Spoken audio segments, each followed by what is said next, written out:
y avait du beau monde ce samedi 7 décembre à l'occasion de la cérémonie de réouverture de Notre-Dame. Assise dans les premiers rangs, Rachida Dati a été filmée au moment de l'arrivée de Donald Trump et sa réaction est assez inattendue. Ils étaient tous là pour assister à l'un des événements les plus marquants de cette année 2024.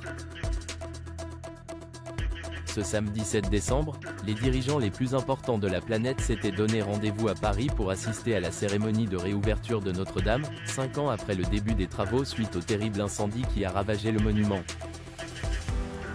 Le président ukrainien Volodymyr Zelensky était de la partie, accueilli par Emmanuel Macron à son arrivée, tout comme le président nouvellement élu des États-Unis, Donald Trump. Convié à la cérémonie de réouverture de Notre-Dame, l'homme politique de 78 ans a d'ailleurs eu quelques demandes envers son hôte avant son arrivée dans la capitale. Quand Donald Trump a voulu annoncer qu'il venait à Paris, il a appelé le président, Emmanuel Macron pour dire « Je viens et je serai assis à côté de toi », a dévoilé Patrick Cohen dans l'émission C'est à vous, le 6 décembre dernier. Pas encore officiellement entré en fonction, le mari de Melania Trump n'aurait pas dû bénéficier d'une place aussi bien située, mais les organisateurs se seraient cassé la tête pour qu'il soit finalement au premier rang, précise le chroniqueur d'Anne-Elisabeth Lemoine.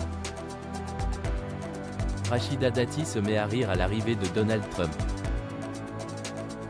Et effectivement, le jour de la cérémonie, Donald Trump s'est avancé, seul, dans la cathédrale, pour s'installer au premier rang, juste à côté du président Emmanuel Macron et à seulement quelques sièges de Jill Biden, l'actuelle première dame des USA.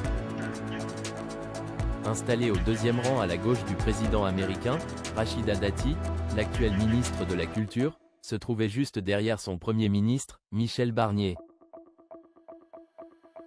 Lors de l'arrivée de l'Américain, dont la femme Melania a dévoilé l'une des raisons de la longévité de leur histoire, la femme politique de 59 ans s'est mise à rire, peut-être suite à une blague de son voisin de chaise.